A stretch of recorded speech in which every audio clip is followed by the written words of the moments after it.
Wow, this is surreal. Also like the very intimate, casual lounge space here we get to share. Just here in my den. Thanks for coming, guys. I don't have my smoking jacket. I wasn't prepared, unfortunately. Next time. First off, thank you all for coming to my panel. This is amazing. You guys are all amazing people. And thank you for having me out here to Calgary. I'm having a great time. You guys have been phenomenal. The weather's been incredible. It's just been great. So I'm super happy to be here. And particularly for this panel, we get to discuss a bunch of really nerdy things. As a quick heads up, if you have any children in the audience, apologize if any phrases or terminology escape mine or the question's mouths. That might be sensitive to their ears. But we talk about a lot of nerdy shit, so. I like that. So anyway, my name is Matthew Mercer. I'm a voice actor from Los Angeles, California. I've been into D&D, tabletop gaming, and all sorts of crazy nerd things for the majority of my life. I owe most of my interest in the performing arts from getting into role-playing games at a very young first year in high school, 14-year-old age, and I've been playing ever since. And thanks to tabletop games, I've found the majority of my closest friends through the years. I've discovered more confidence in myself. I've been able to fine-tune critical thinking skills. I've been able to emotionally empathize in ways that I probably wouldn't have otherwise. I owe a lot to role-playing games, and I think a lot of people here can probably say a similar thing based on the conversations I've had with a lot of you through this weekend and other events as well. So it means a lot to me. And the fact that we've been able to begin doing our game on the internet in a very scary time when we were like, no one's gonna watch this at all. And have this incredible community that sprung up around us and so many other great live play casts and just the gaming community in general. It's been a huge inspiration, an honor, perpetually humbling, and occasionally stressful. But yeah, so I don't want to spend too much time talking off the top of my head. I want to get questions from you guys, but first and foremost, just to raise a hand here, who hasn't watched any of Critical Role before you came to this panel today? So apologies for being very confused, as you may have been already and will continue to be for the rest of this panel. But if you haven't picked up on what it is yet, it is a bunch of us nerdy-ass voice actors sitting around and playing Dungeons & Dragons. And to get the question out there first, because this comes up often, it began out of a home game that I ran for a bunch of these voice actor friends of mine. I've been playing for a long time, and I've run many games and campaigns and different systems and such.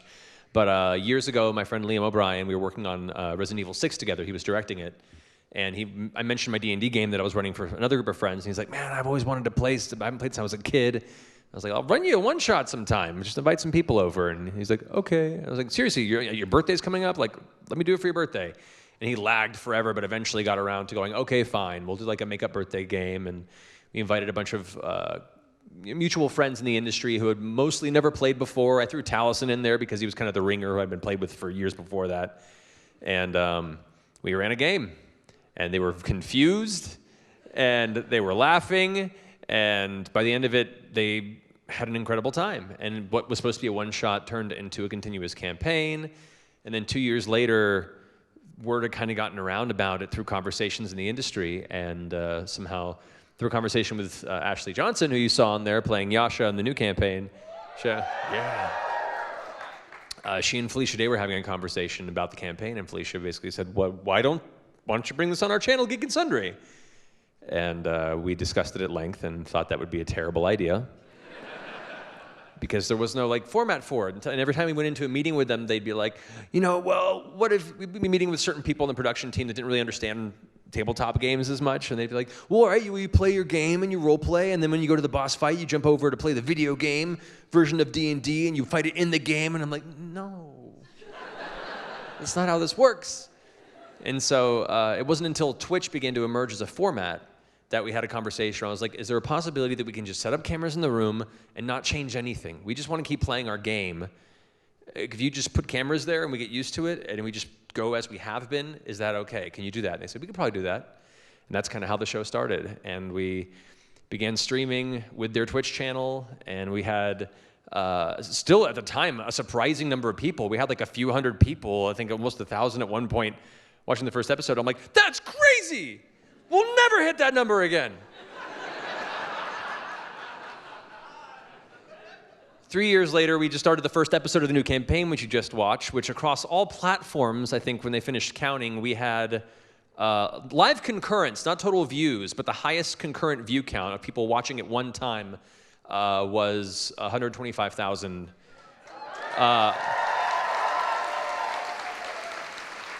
Live. And as that number began to climb right before we started the new season, we're all sitting there at the table as they're kind of like 5 minutes to air, and we're all going, what's happening?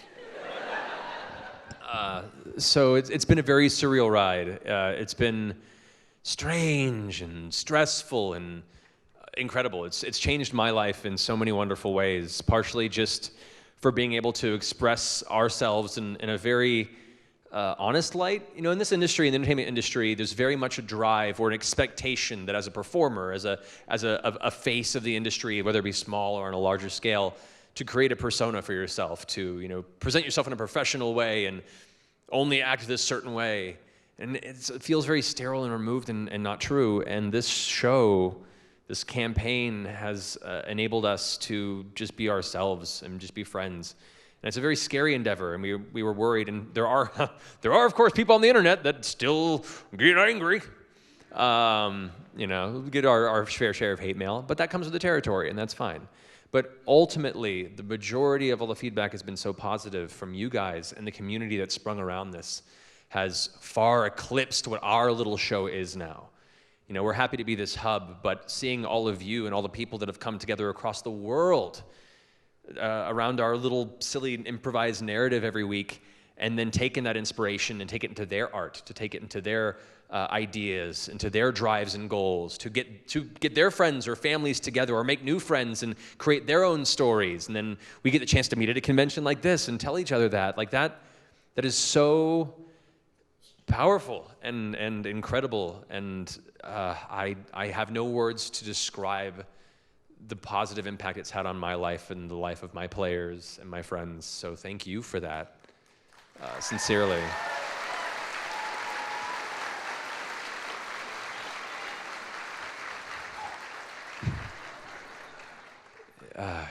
Yeah, not many people can say that they've proudly cried on the internet multiple times in front of a bunch of strangers,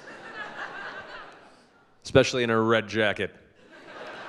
But you know, that's kind of where we're at now. We don't want to create personas. We don't want to hide behind something. We just want to be ourselves and hope that that's enough. And I hope that that's at the least what we can promote more of in the world out there. There's too much misinformation and falsehood and ideas that who you are isn't enough. And I think that's so untrue and unhealthy. And it's been really scary but very cathartic for us to kind of put ourselves on display in a very vulnerable place like this and have it be largely accepted. And it's been very therapeutic for us, as I'm sure it's been for a lot of you. I've met many people who, in their own way, in very similar ways, this game and this community has helped them through a lot of hard times, as it's helped me and a lot of us through as well. So whatever this positive feedback loop we've developed can change the world in some small way, I think we're doing it, and it's really exciting to be doing it with you guys.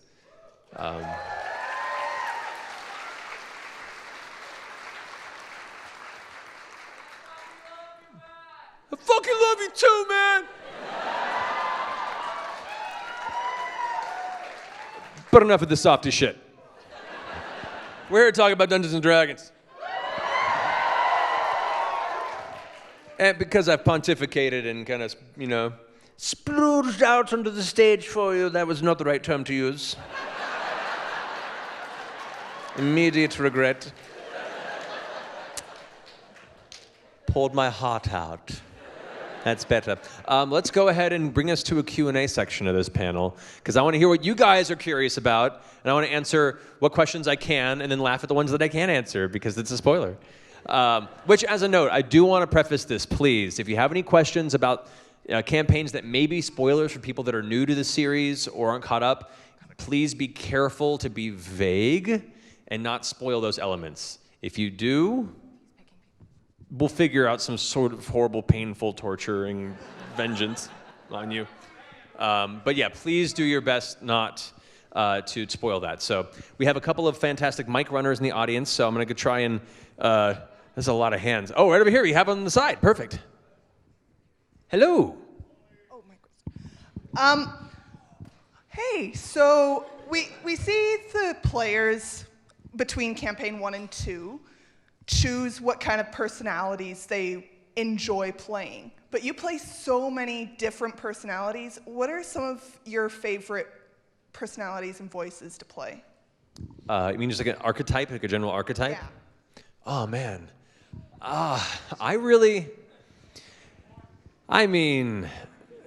Gilmore's a perfect example. I like the idea of representing somebody who is not just confident in their personality, but confident in their sexuality, confident in who they are unabashedly, and is just eager to connect with those that are willing to take them through who they are. And Gilmore very much represents an element of that. Inspired by somebody I knew in high school, he's just become this character that I put love into at the beginning, but didn't expect to become such a central part of the campaign. And well, we know how that turned out. But yeah, so for me, that's definitely a personality archetype that I would say I was drawn to representing in that game. I really, really enjoy conniving villains. Brutes are fun. Big beasts are great. Terrible, monstrous entities that are just forces of nature are good. I love villains that are plotting and weaving a web of deceit. Yeah, there's been a few in the last campaign. We're still getting our footing on the new campaign, guys. For those who are caught up in recent episodes, we're starting to get in the good stuff. The introduction is over. But yeah, so for me, that's another archetype I really enjoy. It's hard to pick, because part of the fun for me is the variety. Part of the fun for being Dungeon Master is that for each archetype that I play, I get to go, ooh, I haven't tried that yet. What else have I haven't been able to embody? What else have I been able to represent in my world to show how diverse I want it to be? So those are the two that probably stand out at the top of my head if I had to pick, but I enjoy them all for their own unique particular reasons. And just weird characters with strange affectations. You know that kind. Thank you for the question. Where's the next one? Oh, hello. Hi, what was your favorite scene that you didn't have planned out in the first campaign and the second campaign too so far? My favorite, sorry, I missed the question there? Your favorite improvised scene. Improvised scene, oh man.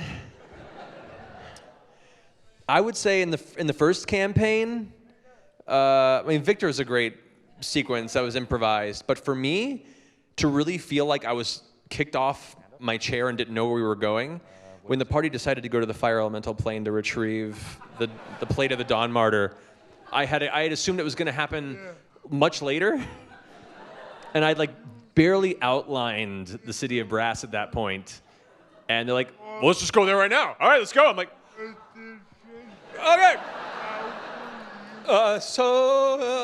Notes, remembering some of the things that I was toying around in my head to develop that I hadn't quite put down yet, and just ran with it. And so the whole arrival to the City of Brass, the encounter with the first two Guardians they came across, Senekir was an entirely improvised NPC that I hadn't prepared. That whole sequence of that episode was me just going okay, let's see where this goes. But that's also really thrilling to me as a DM. Like, I love those moments. They're scary. And a lot of DMs out there will attest to this. It's a scary thing to be in that space, but it's thrilling. The adrenaline's pumping. And when you're done with that session, you're like, that was magic. Like, that's like the real magic of running a game. So, yeah, that definitely stood out to me. In the newer campaign, oh, man, there's been a few choice moments. Well, that's some you were shouting moments at me. The question was for me. I answer.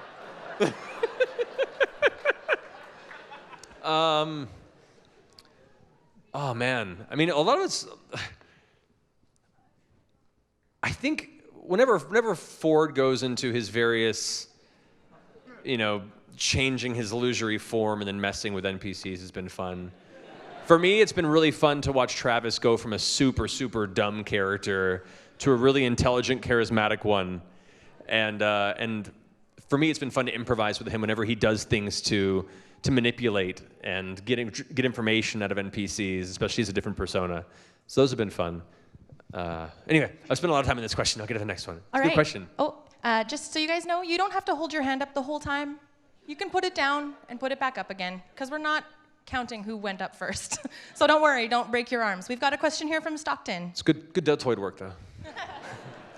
Hi, Matt. Love the hair. I was curious, what is either the craziest or stupidest thing you have ever let a player get away with?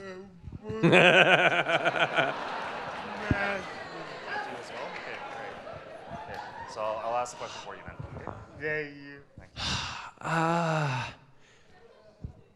There's some crazy ones in this campaign. For me, it was impactful because the moment was just so intense. I ran an Expedition to Ravenloft 3.5 game years ago, and towards the end of the campaign, they all were brought to Barovia and all were generally functional people when they first arrived. But as is the nature of Ravenloft, that did not last long. One of the characters who was the rogue of the group, he was a professor, kind of like an Indiana Jones type. Used to be a tomb delver who gave it up as he acquired tomb rot that he's been kind of like keeping at bay for years. The further they went in, the more the corrupt they grew in Barovia, the tomb rot began to spread and he began to kind of become a darker entity. The bard, who my friend Jack played, who is this kind of pansexual Vistani scald character that eventually his teeth began to sharpen from his physical corruption of the. Everyone just got messed up in that game, but when they defeated, or before they got to Strahd, there was a huge feud going on between the Professor Rogue and the Bard. And mainly the Bard was just like trying to tell him why his ideas were too violent and why he needed to calm down. And then the Professor character got fed up with it and cut out the Bard's tongue. And my players were there for it. They were like, this is incredible. But Jack, who played the Bard, was like, seriously? Let's go. And so it became the struggle back and forth, and they overpowered him onto the ground and grabbed his tongue and cut it out. And his character couldn't talk for the rest of the campaign. It was all gestures. And then when they finally defeated Strahd at the end of the game, absolving Barovia of the terrors of Strahd, Reinhardt was the name of the professor. Professor Reinhardt took the throne for himself and became the new Lord of Barovia. With his chained, silent, toady bard Skald sitting at the base of the throne. It was very Game of Thrones. It was pretty messed up.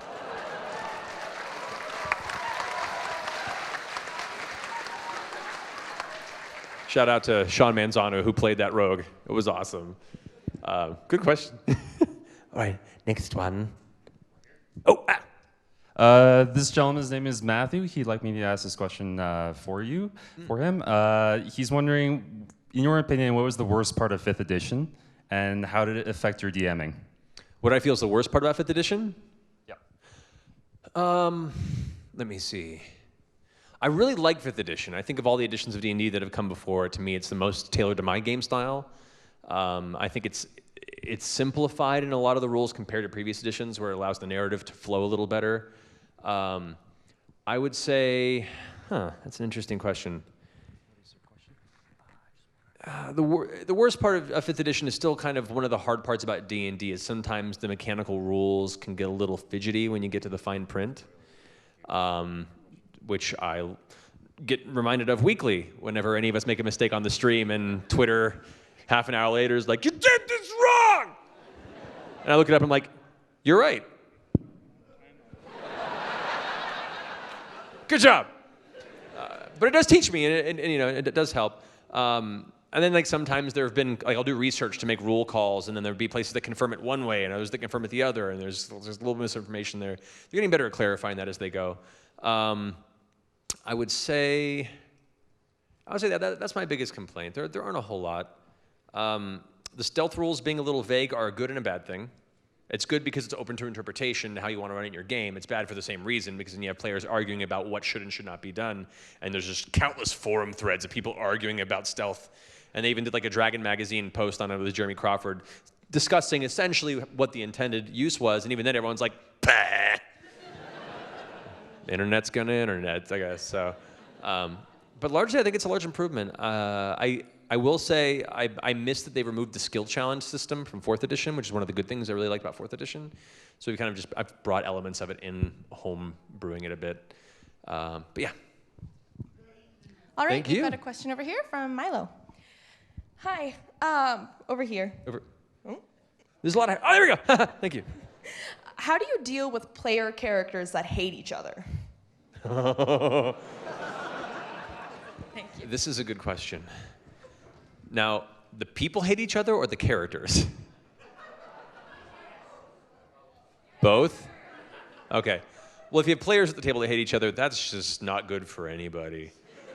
One of them will probably have to go, because that's not good.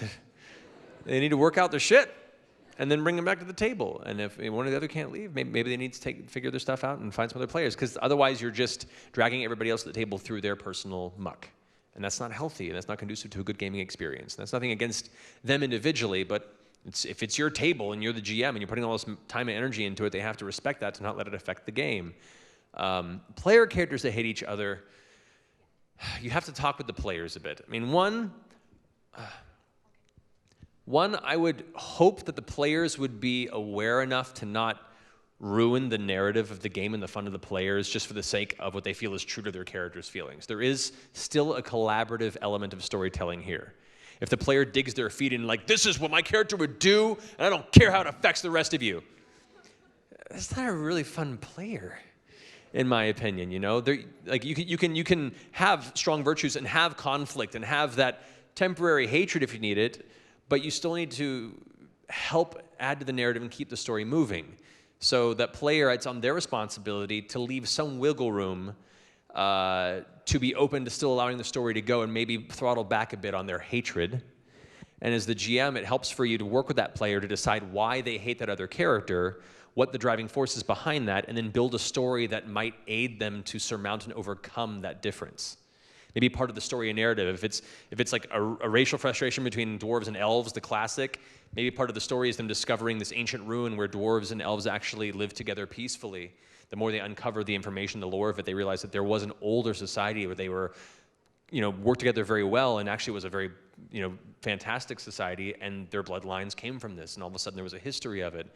Or if one of them did something to betray the other person, maybe there's a way in the story down the road that they can make up for that betrayal or prove that it wasn't intentional and if somebody else was framing them for it, It's a little bit of a back and forth responsibility if the story calls for that. But once again, the player has to be willing to help the narrative move forward in spite of it. Otherwise, it's just not fun for anybody at the table. I hope that helps. Next question. Hi, this is Haley. Hi, Haley. Hey again. So I'm a writer, and I thought maybe trying to be a DM would be fun. Any tips for new DMs? Yes, it's scary. At first. And then it gets a little less scary over time. It never quite goes away. I'm still nervous every week before we go up. But you learn to harness that nervous energy. So don't think that your nerves mean that you're not ready. Use that to your advantage. And when I say that, meaning that natural place of kind of anxious energy, it comes with its own adrenaline in the moment. So what you do is you prepare what you can in advance, and that energy will drive you to kind of pull from your preparation. For me, talk with the players beforehand and make sure you're all on the same page. If they're close friends, or especially if they're strangers, if they're people you met before, be like, hey guys, we're building the story together. This is my gift to you. Please work with me in the story. This is my first time. Be patient. And if there's any rules that I get incorrect, feel free to remind me of what's in there, but don't fight me on it necessarily. We're all learning this together. So a little bit of prep and just making sure that everyone's on the same page and understands where you're coming from. As far as your preparation goes, most of it's going to go out the window anyway, because that's the nature of running a game. But beyond producing things for your story, recommend having some note cards or small side prep for just random NPCs, things that aren't part of your main narrative you're trying to build. Locations or objects or personalities that may pop up, because in that moment where the players all of a sudden veer to the right to where you have nothing prepared, you can go, oh, well, that's where you run into Dave the blacksmith. That little bit of extra prep saves you in those moments where they end up going off the intended rails. And it's okay to railroad a party when you're first beginning too. Don't feel like you have to build an open sandbox and go explore everything for the first time. Oh God, as you get comfortable with it, you'll get better at it, and the players will understand. As long as you're having a good time and everyone's having a good time, you're doing it right. If you get the rules wrong, doesn't matter. If everyone's having fun, you're doing it right. That's my recommendation. All right, Matt, I'm far away from you. Look, me. There. All right. A lot of hands. I'm like, oh God, where'd they go? Stand up and just introduce yourself. Hi, Matt. We met last night. I'm Jasmine. I'm wondering, for this campaign, who's managed to actually surprise you the most with their character and how they act? Oh, man. I mean, Laura was definitely the biggest shift for me.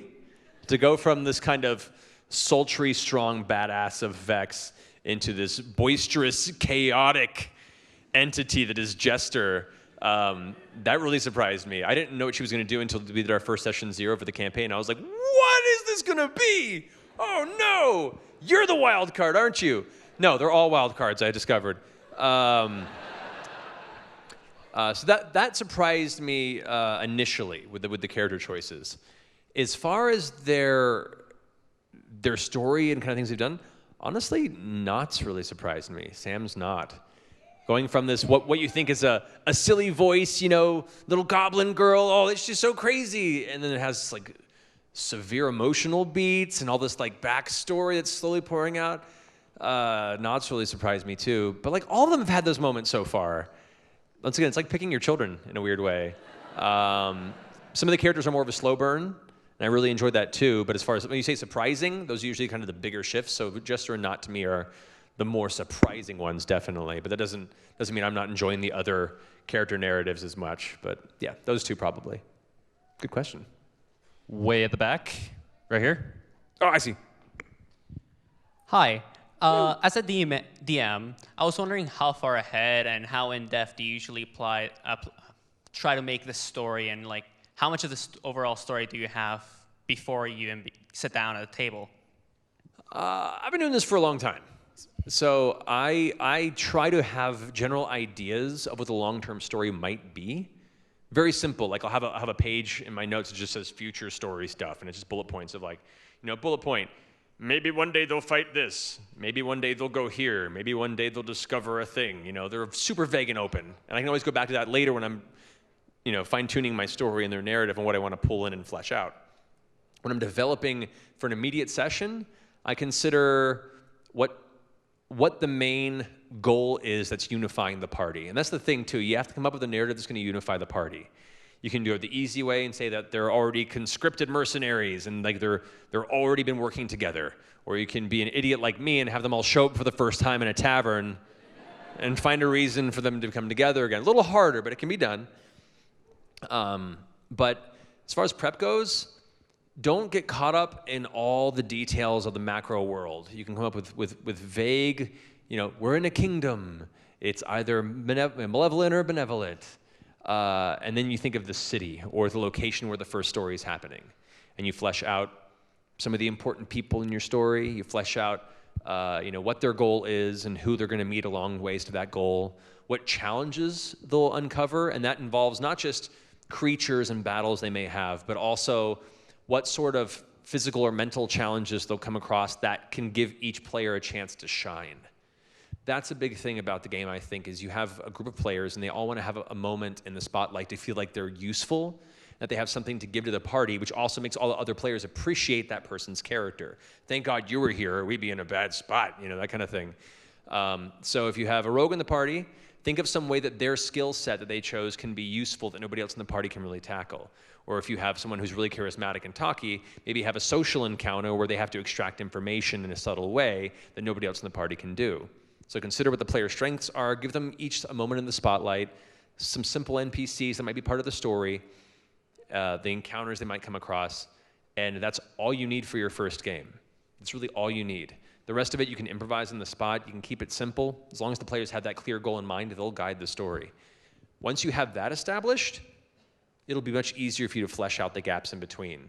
And once you get to the point where that little town or that little section of the world where they've been playing in for a game or two has been set, you can begin to expand to where the roads might go from there. Is there another town 20 miles north? Is there a pass through the mountains that leads to a dwarven citadel that's been gone dark for a year or so? Does it lead to a shoreline where there are mermaids? Those are things you get to think of as you expand it, but don't feel like you have to flesh it all out at once, in my opinion. Good question. Okay, we've got another standing room question here at the back. We've got M. Somewhere back there, hi. Here, I'm back here. Oh, I see. Yeah. Thinking you work for hi. it, sorry. My question was, if you yourself were to be in a Dungeons and Dragons world, what race and class do you think you would be? What would I be or what would I want to be? Or both? What you would be. What I would be? Probably like human or half-elf bard. I mean, like that's...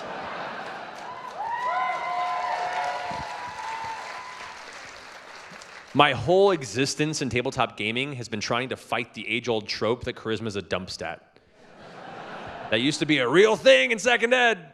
Everyone's like, why'd you put points at charisma? You're so dumb. I'm like, with this DM, yes. But in the future, it'll come in handy. We'll actually talk to people in other campaigns.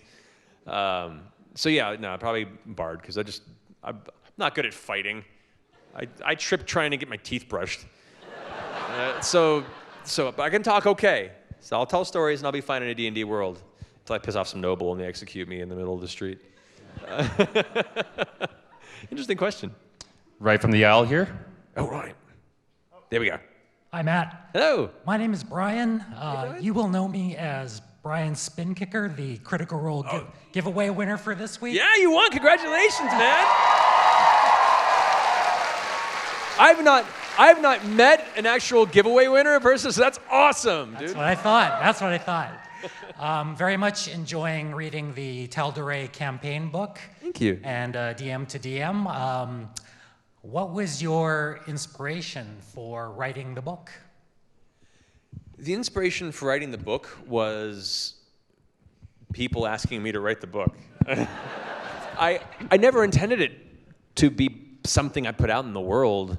You know, when I ran the first few games of the session, all I built was Stillben, the little swamp town where it first started. And even then, I only built like a couple of small sections of it and some NPCs. Kind of basically the outline I told you was what I did for the first few games we ran. And then I made not Whitestone, I made a Western. And so I made a second town. And then I expanded on Western. And then I made Iman and other things, as it went out. So, but this is all stuff that I was just making up on the fly. My notes were just madman scrawlings on my computer that nobody else was supposed to read. But as the show began to get a following, people were like, I want to play in this world. Do you have anything? Can you put out something? And I was like, no one can read this. Really? And so then when we began talking with Green Ronin about publishing it, I was like, okay, all right, I'll put out a layout, and I have to make all this legible now, don't I? So I had to go through all my old notes and rewrite everything to where another person can hopefully read it and understand it. But it was mainly, like most of the things we put out from the show, it's all reactionary. We're all just having people yell at us, make this thing, and we're like, okay. And the book was one of them, and it was the scariest thing, because one, never made a book before. That was new. And now I have, and that's crazy. And then when it was coming out, I was like, what if they hate it? What if I'm like, I made a book, and they're like, burn it? I'm like, oh. So I was genuinely very scared. I was very nervous about it going out there because it was my first time and because I didn't know if it was going to be any good. So I was very happy that people seemed to like it. But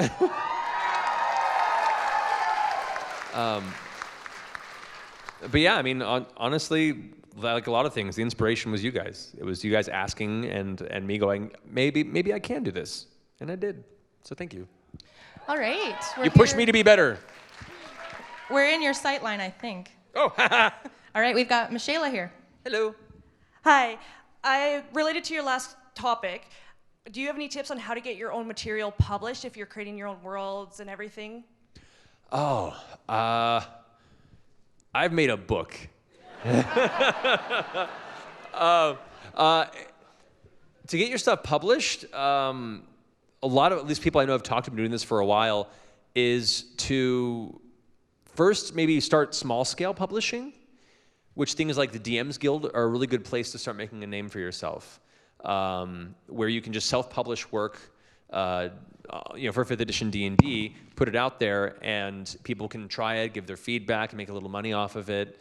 And through that, you can use those tools to begin applying to publishers. They're like Kobold Press that's out there, or Green Ronin. These are the companies that do, third-party stuff, and eventually even the main publishers of these RPGs out there. You can maybe do stuff for World of Darkness, or do things for Savage Worlds, or D&D.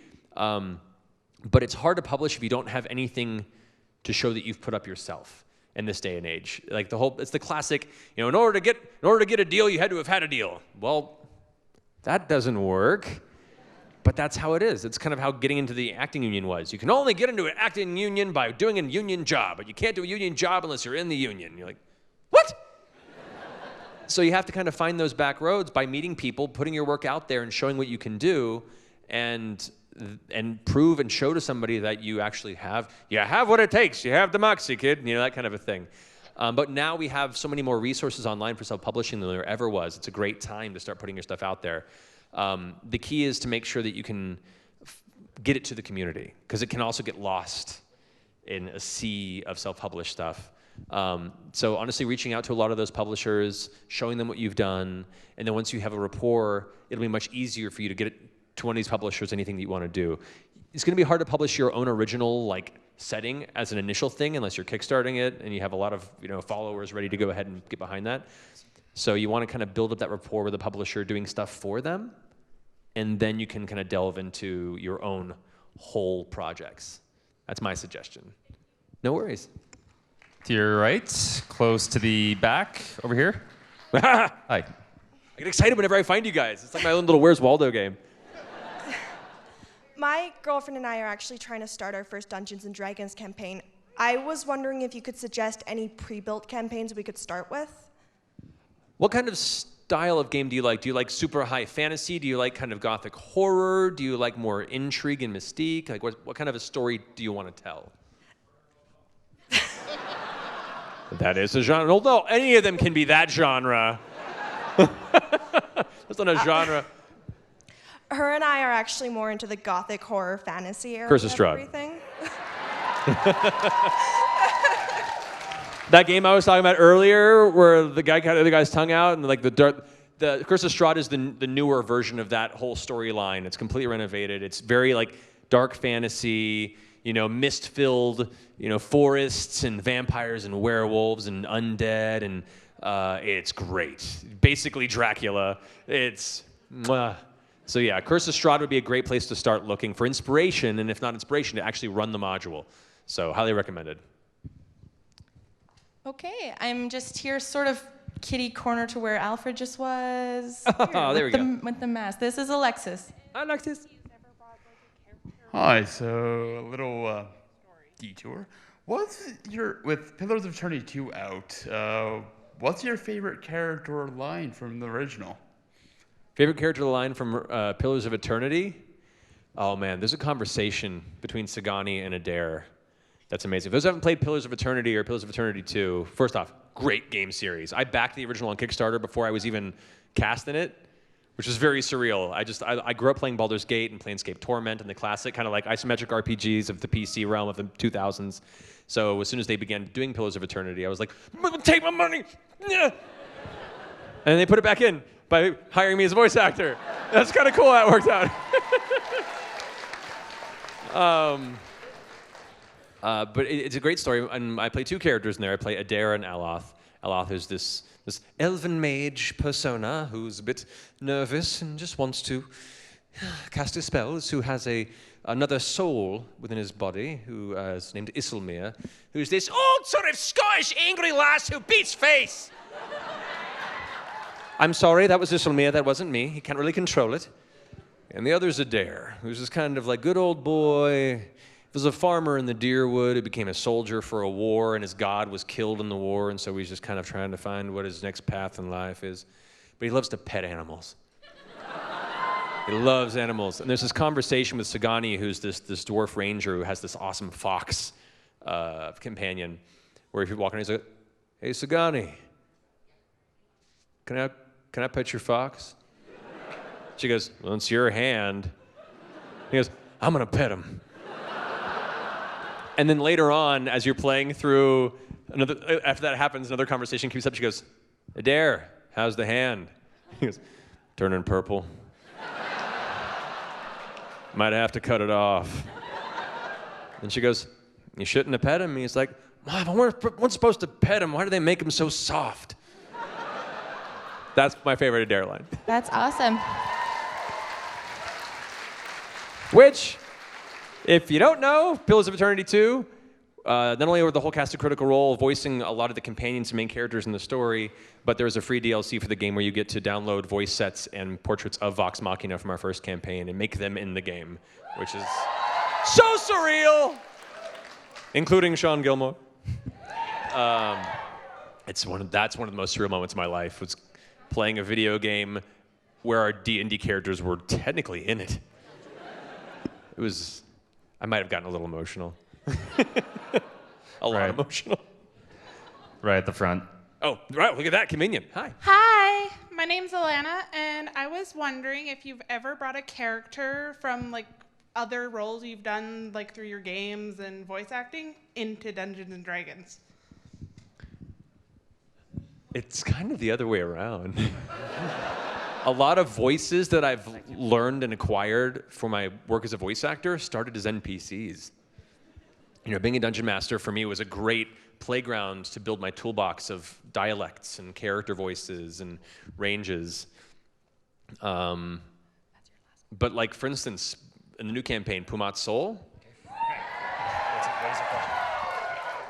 that voice stemmed from a cartoon that I worked on, where they wanted a character voice that sounded kind of like a very kind of happy, lackadaisical kind of good old Minnesota type boy.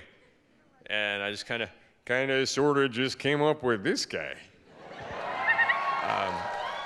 And so when I was designing this NPC for the invulnerable vagrant, and I wanted to bring a furbolg into the campaign, I was like, what would a nice furbolg enchanter sound like?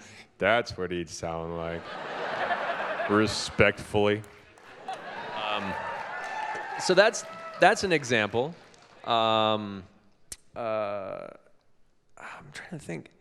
Yeah, it goes back and forth. Like, it's hard for me to really point it out. I know Gilmore has slipped into a few things. Because it's hard not to. I lived these characters so much for a while. Like, I'm pretty sure I'm like this close to clinical multiple personality disorder. I'm proud of it. Good question. Yeah. Right here. Hi, Matt. Oh, there we go. Thank you. We actually met last night. I was the asshole that didn't know the rule that you shouldn't ask the voice actor to do a voice. My bad. But I just wanted to know, obviously you're writing a lot of your own stuff, what kind of authors or media you take the most inspiration from? I mean, it's hard not to draw from Tolkien, because I grew up loving Lord of the Rings books so much. They influence so much of what the genre of fantasy is, and like, I grew up as a fantasy kid. I like Star Wars, but where all my friends were Star Wars kids, I was a Tolkien kid. So they're like, you know, let's watch Star Wars for the 7th time. I'm like, that's cool. I'm gonna read Two Towers for the 7th time. I'm gonna play my mud for, an entire summer. If anybody here knows what a mud is, we're old. So yeah, he's been a huge influence as well. I did like a biography on him in high school and everything for my English class. Really interesting history, Tolkien. Like, you don't realize how much of the Silmarillion and the world of Middle Earth, kind of the genesis of it was during World War I when he was in the trenches. Like, he was creating his own kind of Anglo-Saxon mythology that he didn't think existed. Outside of like King Arthur was the closest thing that England had to a mythology, as opposed to like, Grecian and Roman and all these, Norse pantheons that were so great. So that was kind of an early genesis of the Lord of the Rings book. Sorry, I'm going into a whole different panel there. Whoa. Anyway, fascinating backstory to Tolkien if you have the opportunity. Other authors that have really inspired me, Neil Gaiman. He's incredible and sent me and Mercer a wedding gift. That was surreal. Like, I got in a Twitter conversation with Amanda Palmer, his wife, because I've been a fan of hers since Dresden Dolls in the mid-2000s, and in a brief conversation, she's like, "What's your address?" And she found out that we were getting married, and then she mailed us a leather-bound special edition version of Stardust, signed by both of them, and that will be in my family forever. But he's great. If we're getting into the comics realm, a lot of Brian Michael Bendis is in some great writing. He left Marvel. I get it. I read a lot of Piers Anthony growing up. I really loved Piers Anthony when I was a kid, and as I got older, looking back on it, it doesn't hold up. There's a lot of like sexist things in there I didn't understand as a kid that I'm like, oh, buddy, this didn't age well. But, that happens, I guess. Asimov, Arthur C. Clarke, some great sci-fi authors of the 60s and 70s. I actually really enjoyed the Myst books that came out based on the Myst game. Yeah, we're old too! Yeah, that should be plenty. Thank you. Thank you. All right, so just me here. I've got 2 more questions, so all of you who have your hands up, you can put them down. We've got them selected, thank you. Also, just a note, I'm gonna get a wave from Matt's team here. If you guys do have gifts and stuff, they are just up at the front. You can come up and give them to these gals now, if you have something. Otherwise, we're gonna move on to our last 2 questions for you, Matt. So first one is with Scott. If you would stand up and ask your quick question. I was just wondering, out of you as a player, if you've ever played D&D, and a Dungeon Master, which is a favorite character you've played, and why? Good question. I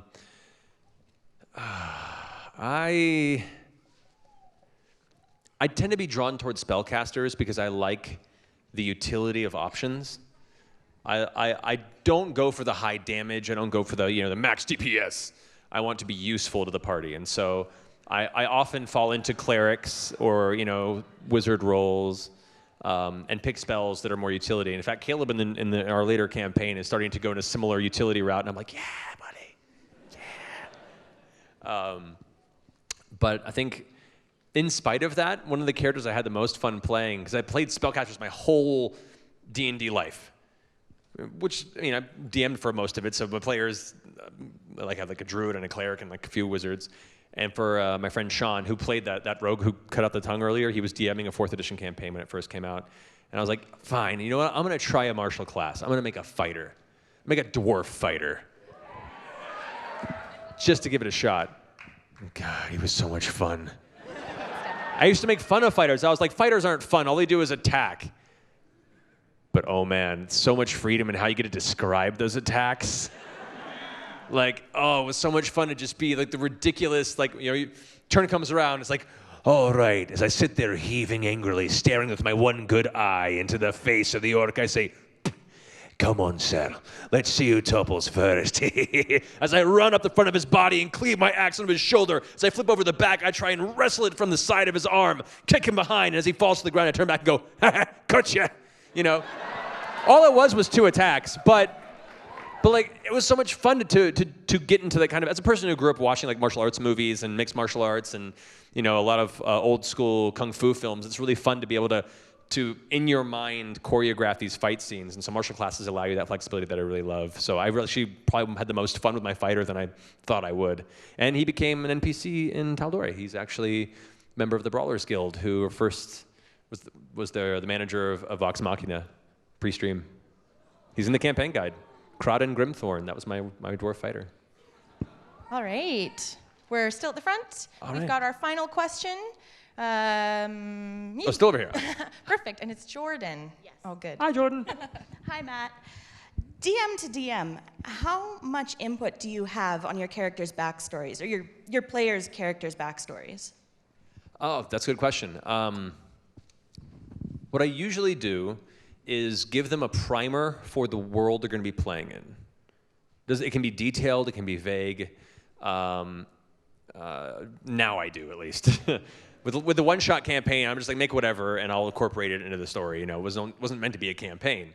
But like for this campaign, I sent them an email that had some primer on like the Dwendalian Empire, the tensions of the Jorhas border, some information about the general infrastructure of the Menagerie Coast, and then that was all. I said, this is some information of the world that your characters would probably know no matter where they came from, which gave them some guidance as to where they wanted to come from. That way it allowed Jester and Ford to say they came from the Menagerie Coast. Pardon. It allowed the other characters to decide if they were from the Empire and what cities they may have been near. And they made up cities in their background, and I incorporated it into the map. Because beyond that, I didn't have any input. I let them create their backstory.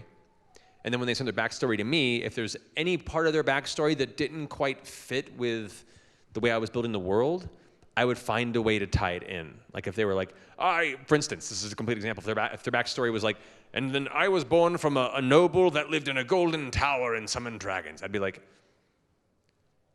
what if that was what the noble wanted to do, but couldn't do yet? You know, and we kind of scale anything that went too far, but really didn't need to do a lot. It was more just like me offering the backdrop. They'd give me the backstory, and then I'd take that backstory and tie it into some of my more detailed world building, so they felt like what they created locked in and became part of the breathing world. And then we took it from there. So no worries. Yeah, I want it to be a collaborative thing. I want it to feel like the players have had input on the world that we're creating, because that helps them feel more invested. If ever they get the opportunity to tie into parts of their backstory, or at least when elements of their back history come into play or are threatened, they have a personal stake in it. You know, nothing gets a player more motivated than finding out that their hometown is suddenly under threat. And that's a great gift for a DM to eventually drive the story forward and to get the players invested. So that's my suggestion. Thank you. I wish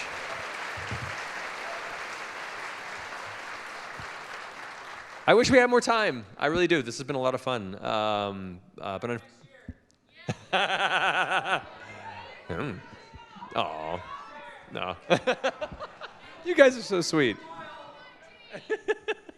But no, thank you guys for sitting here and staring at me while we talk Dungeons and Dragons to your face.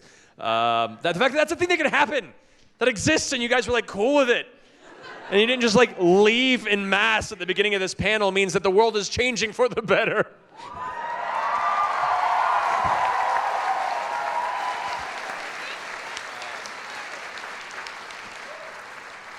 So unfortunately, while this panel does come to a close, it's been an absolute pleasure. Thank you so much for bringing me here, letting me be a part of this wonderful Otafest 2018. You've been wonderful. I look forward to seeing. I love you too, guys. So I'll leave you with a thank you, a humble appreciation for what you bring to this community, and continue to prop each other up, because at the end of the day, all we really have is each other. Thank you, guys.